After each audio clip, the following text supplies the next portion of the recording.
Talkopolis Programming is sponsored in part by Dev Digital, innovative software solutions.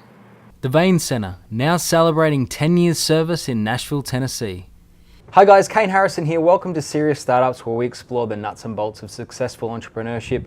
We're joined by our wonderful panel, Monica Selby, Dave Ledgerwood, and John Maddox, who's usually here, but he's not here today. He's out and about, knee-deep in trouble somewhere. Welcome guys, first and foremost. Good to be here, Welcome, as usual. Welcome back, mate. You know, I took a week off, and that's a terribly un-entrepreneurship thing to do. I should have been working all the time and not taking care of myself. Your first week off in what, like 5 years or so? Yes, something of that nature. And I had my children at the beach, which is very much not.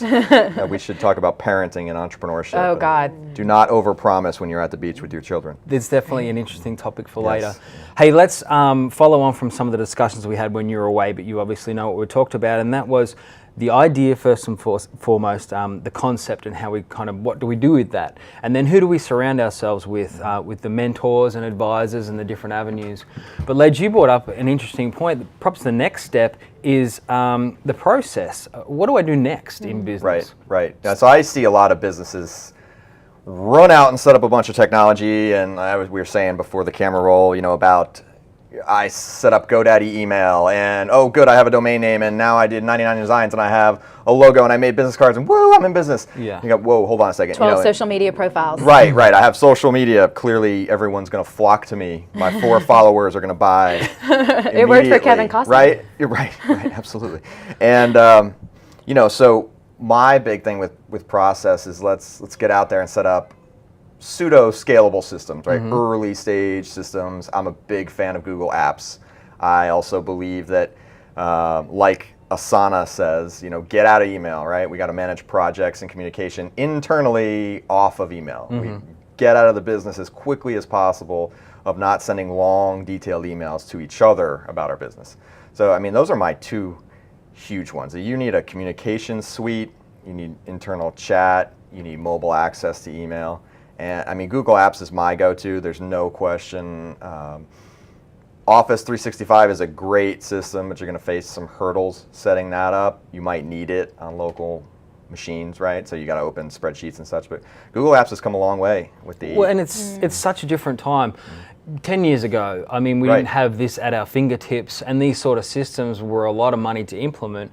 And most startups have zero cash to begin with.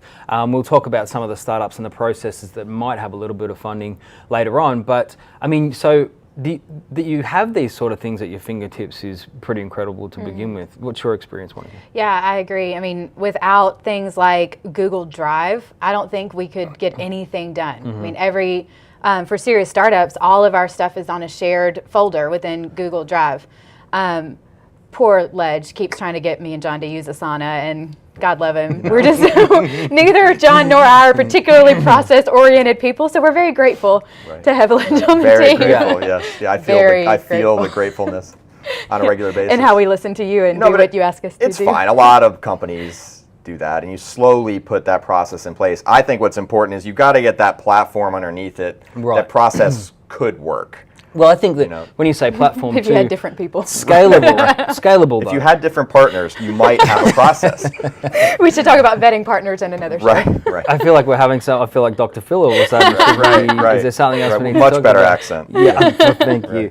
But that's exactly right. Having a place where you can have everything and be able to communicate with each other. But you might start as 1, you might start as 2, but this company may evolve into 25, 50. So the things that you choose very early in the process as well can affect how, if you've got rapid growth, some of this stuff you don't want to have to particularly worry about. Sure. And especially if it's free, like we talk about Google all the time. I think that's what I see. I know you mentioned GoDaddy in your opening spiel, but there are some people who do those sorts of things and they get to this ceiling and then it's like, I don't know what to do. You start to hit it fast. And you're like, well, how do we share files? Well, you can't. So you end up emailing around to each other. Right. So you're going to put this stuff in place somewhere. Well, we'll all get Dropbox. Okay, that's fine. We can do that. So there's ways to construct this, what I would call like a stack of communications, productivity, all that stuff. You got to check what kind of phone do we all use. There's some things that work better in one way or the other. But you think about that ahead of time before, just a little bit of thinking. If you put a good platform underneath, and there just simply aren't a lot of platforms. You either have Microsoft, you have Google. There isn't anything else. But ubiquitous communication is it. So we use Voxer a lot. I'm a big fan of Voxer. Just kind of walkie-talkie each other all the time. We use chat. We use text message. That's going to happen, right? So how much of your critical business information is being bounced around on different systems because you want to be able to access that later? And that's what I guess we call sort of basic knowledge management. Don't lose it in email. That's really a better behavior pattern. Write it down. So for the people at home who are at this stage, I mean, as I said, we've got the idea, we've got the concept, we've realized, we've shared it with some of our friends and family, some mentors. They've said, this is a really cool idea. You've got your business plan. What are kind of the 5 or 6 things you would say, this is what you kind of need to get in place, and they're not going to cost you anything to do? This is my stack, right? So the thing I put in place is I go buy your domains from GoDaddy. It's going to be a great, solid choice, but you don't buy their add-on services. I don't recommend their email or their hosting until you have a real website need. Then you put Google Apps on top of that, $5 per user per month. Then you can use Google Drive. It's going to work. You can share files. You got chat. You got email. Google Drive is free. Google Drive comes with Google Apps, right? So you get your Gmail, you get your Google Drive, you get sites if you want to make a little intranet kind of deal. On top of that, you get chat hangouts, you get video chat, the whole thing, and all that works on your phone. So it's great. You can really collaborate, and that's 2-click access and setup through GoDaddy itself, so they're integrated. And then once you have Google Apps, you have the Google Apps Marketplace, which lets you buy project management systems or customer relationship management, CRM, the databases, all kinds of stuff that you can access and use just because you have Google Apps and it already works and you have one password. And that's where it's huge, right? We don't have all these passwords floating around. We don't have security flaws. You don't have to worry about a lot of that stuff. So everything lets you sign in.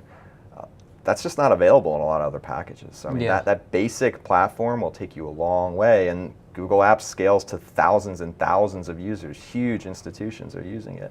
So it's really a good place to start. Yeah, I think the other thing is that's changed so dramatically is we don't really have offices anymore. I mean, our phone is our office, and quite often when you're starting a business from scratch, you don't have the money to have an office. It sounds wonderful. We all have a cell phone, right? Wonderful warehouse space and creative space with beanbags and things like that, but just doesn't happen. So our office is our phone. The other thing that I would recommend is, ask some other people that are in the industry that you're heading towards what they're using, because inevitably, I know we run up against it a little bit at the Nashville Imprint with sharing files with film and things like that. Right, because they're huge. That's exactly right. And you can assume that everyone is on the same path as you are with your technology, but it's so often not the case. Yeah, I recently I was working with a startup that had a lot of their print and operations and product development in China.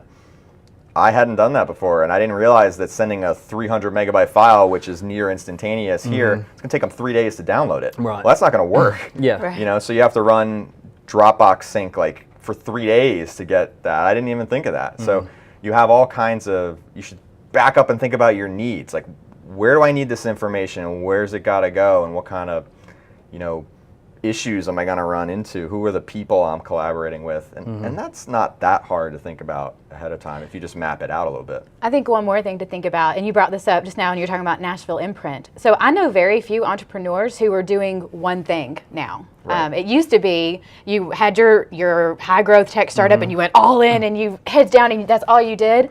And at least outside of the Valley, I'm not seeing that as often. We all have multiple things that we're working on. And so, Ledge and I work on several projects together. That's why Asana works for us, because we put it all of our different projects in Asana. And so not just thinking about the different technologies and the different people, but also thinking about the different things you already do and how to integrate that best into what you're already doing.